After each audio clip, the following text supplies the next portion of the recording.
ভাই শোনেন, আমি আর নিতে পারছি না, আমি সত্যি বলছি আর নিতে পারছি না, নিতে পারছি না, নিতে পারছি না, আর নিতে পারছি না। এইভাবে বোম ফাটাচ্ছে ইকবাল, উফ, এইভাবে ইকবাল ভাই বোম ফাটাচ্ছে, কি বলবো, টাকলা ইকবাল একদম, মানে কি বলবো, টাকটা বাস্ট না করে যায়, আমি তো কি ওর মানে ওর টাকটা এরপর বাস্ট করে যাবে, এত বোম ফাটাচ্ছে একের পর এক, একের পর এক বুবলি সম্বন্ধে বলে যাচ্ছে, একের পর এক বুবলি সম্বন্ধে বোম ফাটিয়ে যাচ্ছে, মানে সে বোম কি যেই সেই বোম না, যে বোম কি যেই সেই bomb, item bomb, item bomb, মানে কি বলবো, সত্যি সত্যি সত্যি। আর অপু বিশ্বাসের ভক্তদের জন্য এত এত ভালো ভালো নিউজ, এত ভালো ভালো নিউজ, আমি সত্যি বলতে আমি মানে বিশ্বাস করতে পারছি না। ভাবছি কি আজকে ভিডিও বানাবো না, কিন্তু এত ভালো নিউজ পেয়েছি যে ভাবলাম ভিডিও না বানিয়ে আর তোমাদেরকে শেয়ার না করে থাকতে পারলাম না। তো চলো দেখে আসি আমাদের টাকলা একবার নতুন কি বোম ফাটিয়েছে, চলো ভিডিওটা দেখে আসি। টেলিভিশন এতগুলো ক্যামেরার সামনে না এসে গোপন করতে পারতো না, তো এখন তোমার লাগে কি যে আমি নাকি সাকিব গুলো কথা বলি? হ্যাঁ, বুবলি নাকি বলছে যে আমি নাকি সাকিব গুলো কথা বলি। হ্যাঁ, তো সাকিব রে তো উল্লা বুল্লা বুবলি স্টারটাই করছো তুমি। টেলিভিশন এতগুলো ক্যামেরার সামনে না এসে গোপন করতে পারতো না, তো এখন তোমার লাগে কি? মানে তাহলে ধ্বংস করে দিয়ে এখন তোমার লাগে এটা কি? হ্যাঁ, এই যে তাদের পলিসি, এই পলিসির মুখ খুলতে চাই না কিন্তু আমি, দেখো এরা মুখ খোলায় কিন্তু আমি মুখ খুলতে চাই না, ঠিক আছে? হ্যাঁ, তো এদের বলে তো খুলছ, ধ্বংসটা তো করছোই তুমি, জাতির সামনে তো আনছো, এটা তো গোপনে শেষ করতে পারতা, তো গোপন না এসব মিডিয়ার সামনে কেন আসলা? হ্যাঁ, তো ধ্বংসটা কে করলো? সাকিব কে করলো? তুমি তো করলা। বুবলি নাকি বলছে যে আমি নাকি সাকিব গুলো কথা বলি। হ্যাঁ, মানে বুঝেছেন, বুঝেছেন, ইকবাল ভাই একদম বুবলির পরে সেইভাবে খেপে গেছে, সেইভাবে।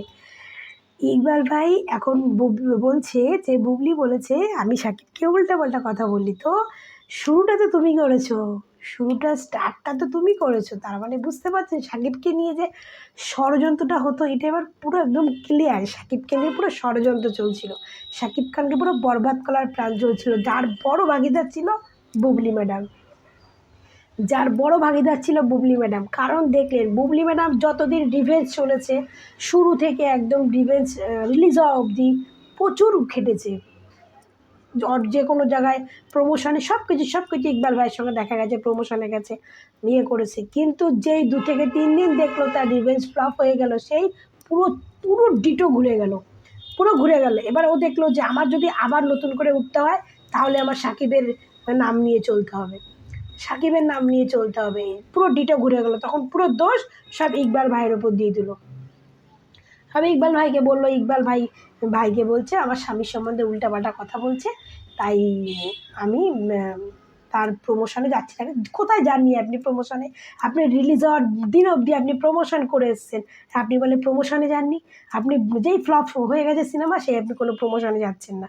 জানেন আমার এখন সিনেমা বন্ধ হয়ে যাবে, যেখানে ইকবাল ভাই বলে দিল যে আমার সিনেমা থেকে বাদ করে দিয়েছি বুবলিকে, তো তখন পরেই আপনি পোস্ট করলেন যে আমি সিনেমা সাইনই করিনি, আমি এই করিনি, এগুলো আগে করেননি কেন? এগুলো একজন ইকবাল ভাই বলার পরে এগুলো কেন শেয়ার করলেন? আগে করতে পারতেন, আগে করতে পারতেন, আগে তো করেননি, যেই ইকবাল ভাই সব কিছু বলে ফেললো তখন বললেন।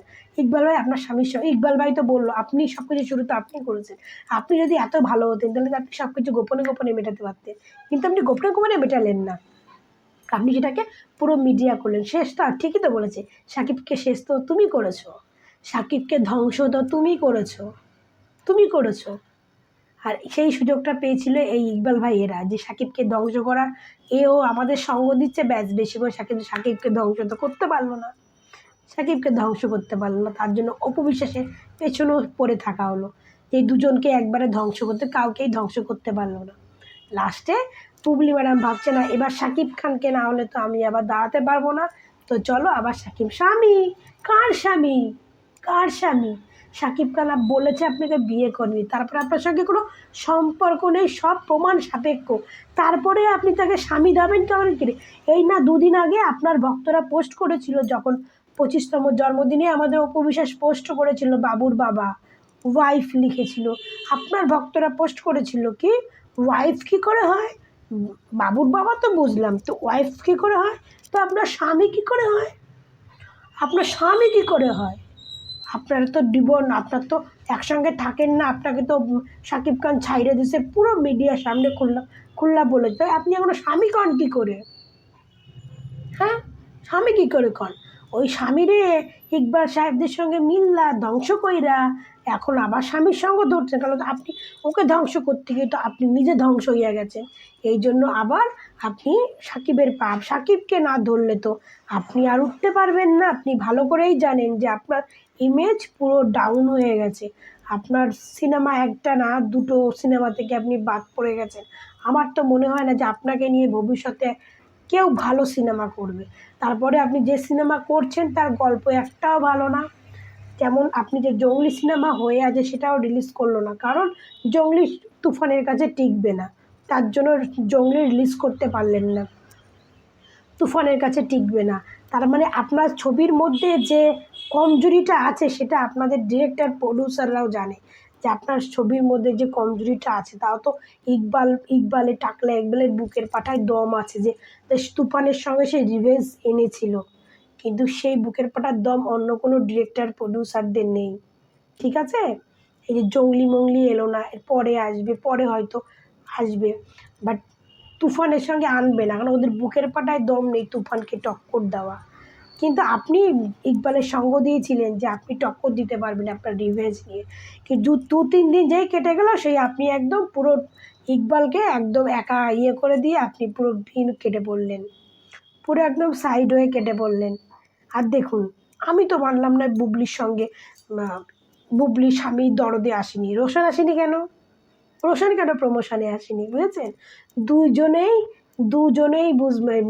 ফ্লপ হয়ে গেছে বলে দুজনেই লজ্জায় আসেনি, লজ্জায় পাবলিকের সামনে মুখ দেখায়নি, লজ্জায় মিডিয়ার সামনে আসেনি দুজনেই।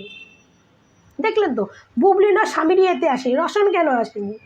হ্যাঁ, তো এবার আপনারা বুঝে নিন যে দুজনের লজ্জার জন্য মিডিয়া এসে খুল্লা করেনি। আর এখন শব্দ দিচ্ছেন, এবার আপনি যেমন এখন ইকবাল ভাইকে ঘাটাচ্ছেন, আর ইকবাল ভাই আপনার সত্যিগুলো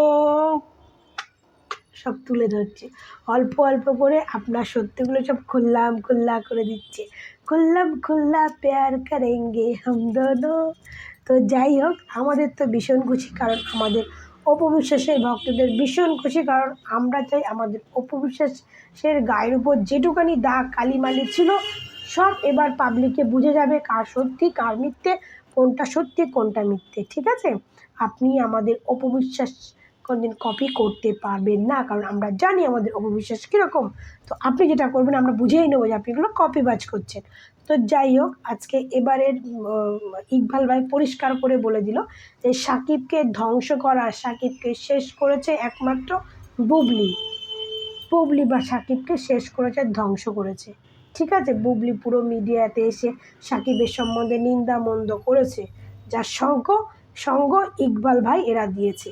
এখন ইকবাল ভাই স্বীকার করলো যে সাকিবের সঙ্গে যেগুলো হয়েছে সবগুলো হচ্ছে প্রতারণা, সে প্রতারণার সঙ্গ তারাও দিয়েছেন যে আপনি শুরু করেছেন, আপনি তো সাকিবের ব্যাপারটা মিডিয়াতে এনেছেন, সাকিবের সম্বন্ধে উল্টাপাল্টা, সাকিব ধ্বংস আপনি করেছেন, আপনি তো আপনি স্টার্টটাই তো আপনি করেছেন। আপনি তো ওটা গোপনেও করতে পারতেন, একদম বাস্তব কথা, গোপনেও করতে পারতেন, আপনি মিডিয়াতে এসে করেছেন, আর তার সঙ্গ ইকবাল ভাইরা দিয়েছে। এবার দেখুন, যেমন কুকুর তেমন মুগুর, যেমন গুতা দিচ্ছেন তেমন মুগুর উল্টে এসে নিজের গায়ে পড়ছে। তো যাই হোক বন্ধুরা, ভালো থাকবে, সুস্থ থাকবে, সুন্দর সুন্দর ভিডিও পোস্ট দিচ্ছি, আরও জানি না কি ইকবাল ভাই ফাটাবে। তো এখনও আমিও মোবাইল নিয়ে ধরে বসে থাকছি যে ইকবাল ভাই আরও কত বড় আইটেম বোমা আনে। তো আমি আইটেম বোমা আনার সঙ্গে সঙ্গে আমি টুকটুক করে তোমাদেরকে দিয়ে যাব। তো তোমরা ভালো থেকো, সুস্থ থেকো, আমার ভিডিওকে সাপোর্ট করো, আমার চ্যানেলে থেকো। তোমাদের সঙ্গে আবার আমার দেখা হবে নেক্সট ভিডিওতে।